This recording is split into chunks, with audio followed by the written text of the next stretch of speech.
खुलुमबाय बेयो बड'लेण्ड इंखं टेलिभिजन दिनै 25 सेप्तेम्बर 2022 रबिबार खालि सानसेनि बरादखौ नोंथांनि खाथियाव लाबोदों आं सदानन्द दैमारिया।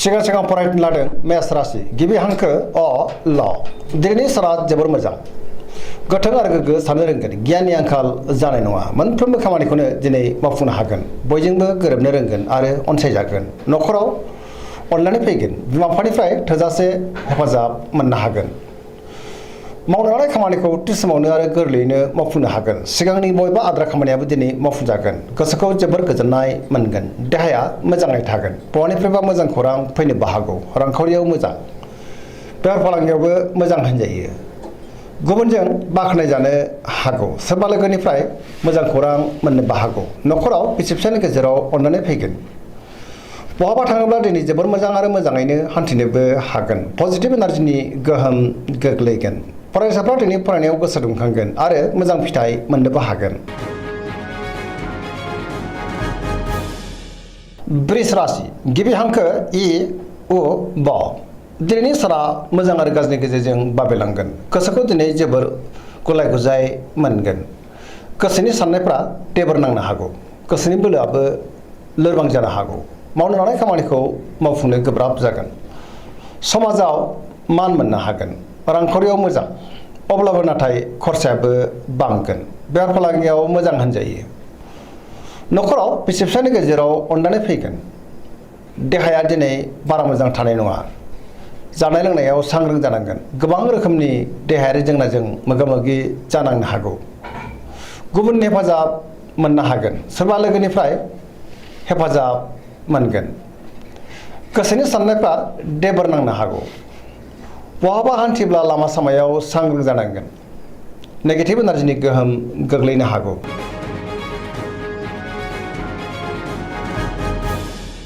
मिथुन राशि गिबि हांखो क स दिनैनि साना जोबोर मोजां माबा मोनसे मोजां खौरां मोननो हागौ गोबां मोजां खाबुबो फैनो हागौ बयजोंबो अनजागोन आरो अनसायजागोन गोबां बिथिङावनो जाफुंसारगोन गोसोखौ दिनै जोबोर गोजोननाय मोनगोन सोरजोंबा बाख्नाय जानो हागौ गोसोआव गोग्गो आरो गोथों साननाय फैगोन गियाननि आंखाल जानाय नङा पजिटिभ साननो रोंगोन देहाया दिनै मोजाङैनो थागोन रांखावरियाव मोजां बेफार फालांगियावबो मोजां समाजाव दिनै गोबां मान मोनगोन गोसोनि बोलोआबो बांगोन गावनि गोसोनि साननायखौ दिनै गुबुननो फोरमायनोबो हागोन मावनो लानाय खामानिखौ थि समावनो आरो गोरलैयैनो मावफुंनो हागोन आरो सोरनिफ्रायबा थोजासे हेफाजाबबो मोननो हागौ सेंग्रा सिख्लाफ्रा जोबोर रमान्टिक जागोन आरो गावबा गावनि गोसोनि साननायखौ फोरमायलायनो हागोन पजिटिभ एनार्जिनि गोहोम गोग्लैगोन धोरोमारि बिथिङावबो दिनै गोसो दुंखांगोन फरायसाफ्रा फरायनायाव गोसो दुंखांगोन आरो मोजां फिथाइ मोननोबो हागोन।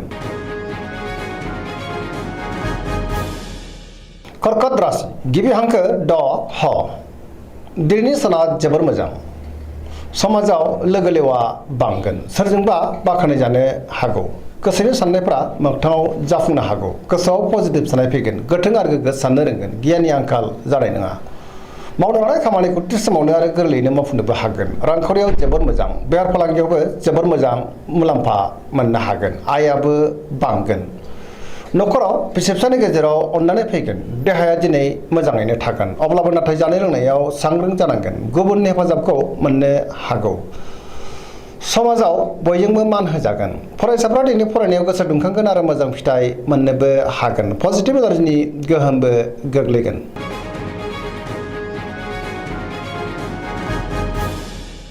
सिंह राशि गिबि हांखो म ट दिनैनि साना जोबोर मोजां सोरनिबा सायाव जोबोर फोथायनाय फैगोन गोसोखौ जोबोर गोजोननाय मोनगोन समाजाव बयजोंबो मान होजागोन गोसोआव गोग्गो आरो गोथों साननाय फैगोन गियाननि आंखाल जानाय नङा मावनो लानाय खामानिखौ थि समावनो आरो गोरलैयैनो मावफुंनोबो हागोन सोरजोंबा बाख्नाय जानोबो हागौ सोरबा लोगोनिफ्राय हेफाजाब मोनगोन बहाबा थाङोब्ला दिनै जोबोर मोजां आरो मोजाङैनो हान्थिनोबो हागोन रांखावरियाव जोबोर मोजां आयाबो बांगोन मोननो गोनांखौबो दिनै मोननो हागौ गोसोनि साननायफ्रा दिनै जाफुंनोबो हागौ न'खराव बिसि फिसायनि गेजेराव अननानै फैगोन बिमा बिफानि अननाय बोरखौ मोनगोन गुबुननि गोसोखौबो दिनै गोरलैयैनो बोनो हागोन।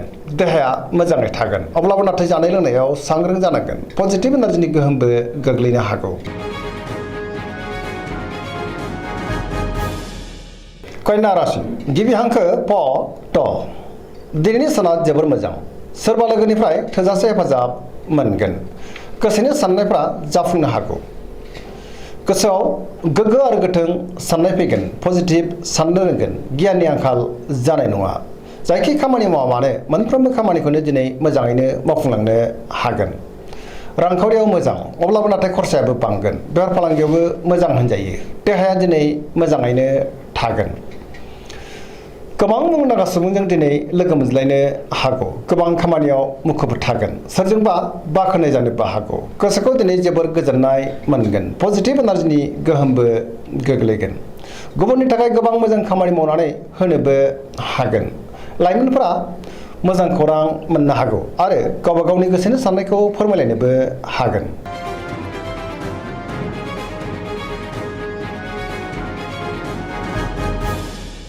तुला राशि गिबि हांखो र ट दिनैनि साना जोबोर मोजां। गोसोनि साननायफ्रा मोगथाङाव जाफुंनो हागौ। गोसोनि साननायखौ दिनै गुबुननो फोरमायनोबो हागोन। मावनो लानाय खामानिखौ थि समावनो आरो गोरलैयैनो मावफुंनो हागोन। देहाया मोजाङै थागोन। अब्लाबो नाथाय जानाय लोंनायाव सांग्रां जानांगोन। रांखावरियाव मोजां, बेफार फालांगियावबो मोजां होनजायो। न'खराव बिसि फिसायनि गेजेराव अननानै फैगोन। समाजाव बयजोंबो मान होजागोन। गुबुननि थाखाय गोबां मोजां खामानि मावनानै होनोबो हागोन। सोरजोंबा बाख्नाय जानोबो हागौ। लाइमोनफोरा जोबोर रमान्टिक जागोन आरो गावबा गावनि गोसोनि साननायखौ फोरमायलायनोबो हागोन। धोरोमारि बिथिङावबो गोसो दुंखांगोन। फरायसाफ्रा दिनै फरायनायाव गोसो दुंखांगोन आरो मोजां फिथाइ मोननोबो हागोन। पजिटिभ एनार्जिनि गोहोमबो गोग्लैगोन।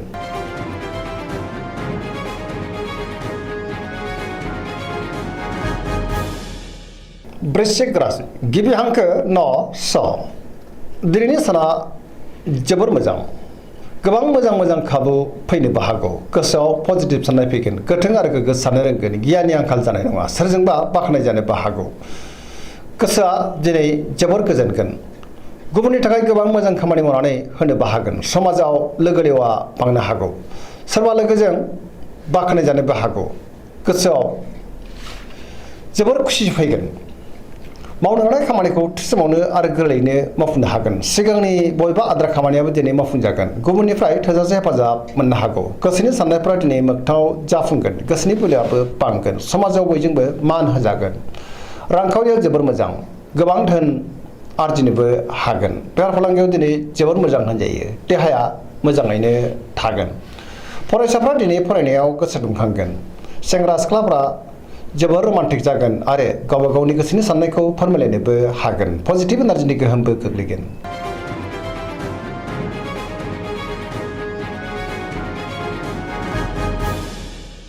धनु राशि गिबि हांखो ढ फ भ दिनैनि साना जोबोर मोजां। बयजोंबो अनसायजागोन।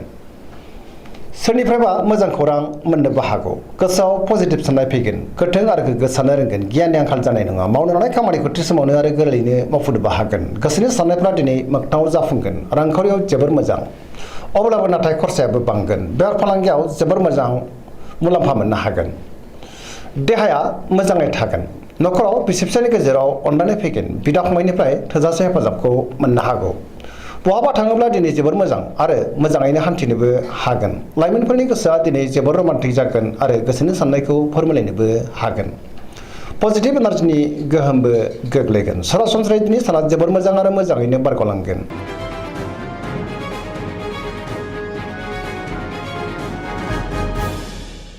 मकर राशि गिबि हांखो ख ज दिनैनि साना बारा मोजां नङा। सोरजोंबा रायखोमा जानोबो हागौ। गोसोनि बोलोआ लोरबां जागोन। गावनि गोसोनि साननायखौ दिनै गुबुननो फोरमायनो गोब्राब जागोन। मावनो लानाय खामानिखौ मावफुंनो हागोन। अब्लाबो नाथाय माबा नङा माबा मोनसे गोरोन्थिबो जालांनो हागौ। रांखावरियाव बारा मोजां नङा। आयनिख्रुइ दिनै खरसायासो बांसिन जानोबो हागौ। बेफार फालांगियाव बारा मोजां नङा। गोबां खहा जानांनोबो हागौ। सांग्रां जानाया गाहाम। मावनो लानाय खामानिखौ मावफुंनो गोब्राब जागोन। गोदान खामानियाव आखाइ होजेननो हानाय नङा। न'खराव बिसि फिसायनि गेजेराव अननानै फैगोन। देहाया दिनै बारा मोजां थायाबो जानो हागौ। जानाय लोंनायाव सांग्रां जानांगोन। सेंग्रा सिख्लाफ्रा गोसोखौ दिनै जोबोर आला खाला मोनगोन। फरायसाफ्रा फरायनायाव गोसो दुंखांगोन आरो मोजां फिथाइ मोननोबो हागोन।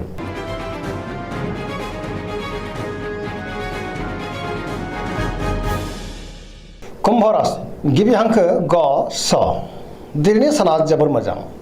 बयजोंबो मोजां सोमोन्दो लाखिनो रोंगोन।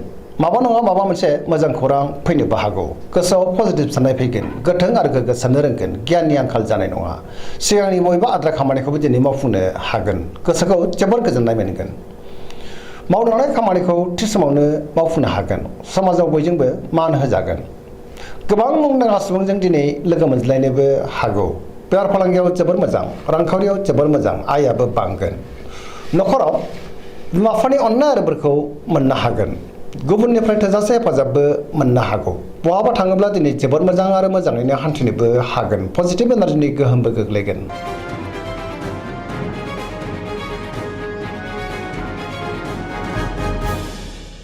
मीन राशि गिबि हांखो ड स। दिनैनि साना जोबोर मोजां। समाजाव बयजोंबो मान होजागोन। सिगांनि बबेबा आद्रा खामानिखौबो दिनै सुस्रांनो हागोन। गोसोखौ जोबोर गोजोननाय मोनगोन। गोसोआव गोग्गो आरो गोथों साननाय फैगोन। पजिटिभ साननो रोंगोन। गियाननि आंखाल जानाय नङा। गावनि गोसोनि साननायखौ दिनै गुबुननो फोरमायनोबो हागोन। देहाया मोजाङै थागोन। अब्लाबो नाथाय जानाय लोंनायाव सांग्रां जानांगोन। सोरनिफ्रायबा मोजां खौरां फैनोबो हागौ। रांखावरियाव जोबोर मोजां। आयाबो बांगोन। बेफार फालांगियाव जोबोर मोजां मुलाम्फा मोनगोन। गुबुननिफ्राय मोजां खौरां फैनोबो हागौ। लाइमोनफ्रा जोबोर रमान्टिक जागोन आरो गावबा गावनि गोसोनि साननायखौ फोरमायलायनो हागोन। फरायसाफ्राबो दिनै फरायनायाव गोसो दुंखांगोन आरो मोजां फिथाइ मोननोबो हागोन। सरासनस्रायै दिनै साना जोबोर मोजां आरो मोजाङैनो बारग'लांगोन। दिनैनि राशि फरायथिना एसेनोसै। जोबनायाव बेखौनो खावलायो जाहाथे नोंथांमोना सानफ्रामबो जोंनि बे बड'लेण्ड इंखं टेलिभिजनखौ नायबाय थायो आरो साबस्क्राइब खालामो, लोगोसे लाइक खालामो आरो शेयार खालामो। एसेनोसै। गोजोन्थों।